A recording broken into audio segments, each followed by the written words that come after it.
Hi Capricorn, welcome to your reading. If you're new to the channel, I do timeless readings, which means that whenever you find this video is when you're meant to hear the messages within it. And in case you subscribe, I upload my new videos for Cancer and Capricorn on Thursdays. And the deck that I'm using today is called the Kawaii Tarot. And as always, if you guys are interested in a personal reading, the link is in the description.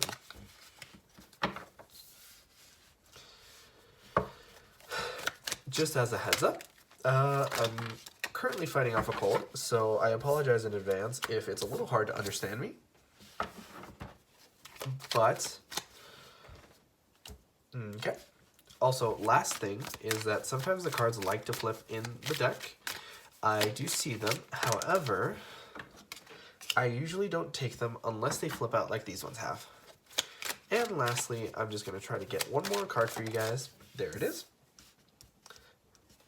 And we can get started on your reading. So, just as a reminder, if you guys like the reading, drop a like or a comment. I really like to know if these readings resonate with you guys.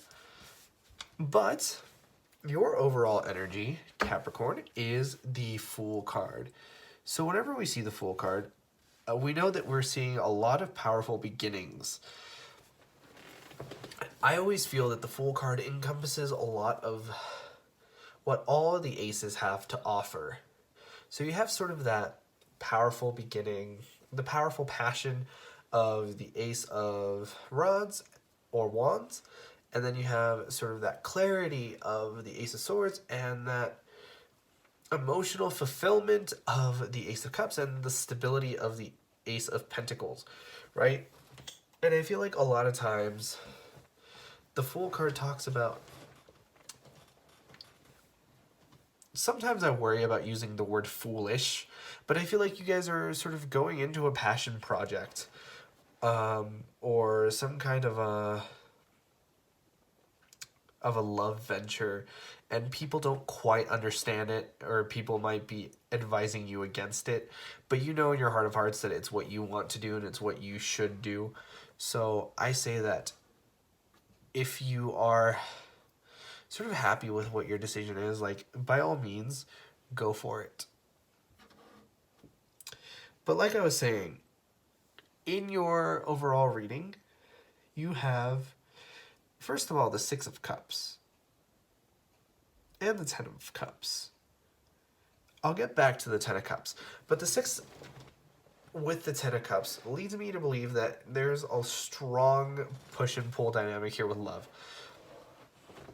I feel like for a lot of you guys, there's this element of trying to balance out your work and love life, because the Six of Cups to me, usually, especially in love readings, tends to be this sort of childlike wonder when it comes to love, right? So it's that feeling of falling in love for the first time, like feeling like a child. Everything is new and exciting when it comes to this person. I feel like you guys really connect, and there's somebody in your life who has a special spot in your heart, no matter how sort of defensive we may get over the years, because it's very easy to build up walls, especially once you've been in the dating scene for long enough that you've been hurt a couple times. But I feel like this person really does a lot in the way of melting away those things. I feel like whenever we see the Six of Cups, you talk to this person and you're like, wow, why did I ever stop wanting to love in the first place? And I think that in part that has to do here with the Ten of Cups here, because you've had so many failed attempts at, or well, I shouldn't say so many failed attempts, but like you've had relationships in the past that have really ended on a sour note, and as a result you've sort of given up on the whole idea a little bit, either consciously or at a subconscious level. And I'm definitely getting that as a result you guys have been focusing on your work a lot, and you know, if you're doing that to a healthy degree, then more power to you. That's awesome, but with the Four of Swords here, there is that but, right? And the Four of Swords tells us that we need to rest. So my advice to you, Capricorn, is don't overwork yourself, right? You guys are human. You guys deserve rest. You know, like, if you guys are entrepreneurs, like, maybe you don't, maybe you still work during the holiday season, but you still get lunch breaks. You know what I mean? So take adequate rest. And I feel like, even though there isn't the Nine of Swords, I feel like some of you guys might be having a hard time sleeping. Look into some sleeping aids. Not even just like, because I know that there's like over-the-counter melatonin that a lot of people take, but you can also look into sort of meditation videos at night and just meditating throughout the day. You know, different kinds of things. Exercise might be something that can help you guys sleep at night. But whatever it is, I feel like your lack of resting and the lack of taking care of yourself is sort of blocking you right now, actually. Because I feel like for a lot of you guys, you're sort of working yourselves to death. And you have the Six of Wands here, but you have it in reverse. And the Six of Wands is victory, right? It's achieving your goals and achieving the things that you want.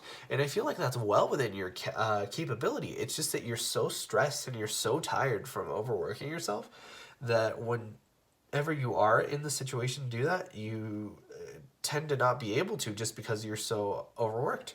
Also, I looked at my clock here as I'm recording it, and the time was 2:22. So a lot of you guys might be seeing synchronicities. The number 2 is relevant to balance, like I was saying. I apologize for my cough, but like I was saying, I feel like you guys might really be struggling to work balance into your schedule. I feel like you guys have mastered sort of working and your work ethic, I should say, but because you're not resting, you're blocking the Six of Wands, which is your victory, and you're blocking this Ten of Cups, which is your emotional fulfillment, and you're blocking this World, which is a new powerful beginning, right? Because you have the World and the Fool. The Fool wants to come in, but the World is in reverse. So you guys need rest, and you guys need to allow things to finish on their own, right? And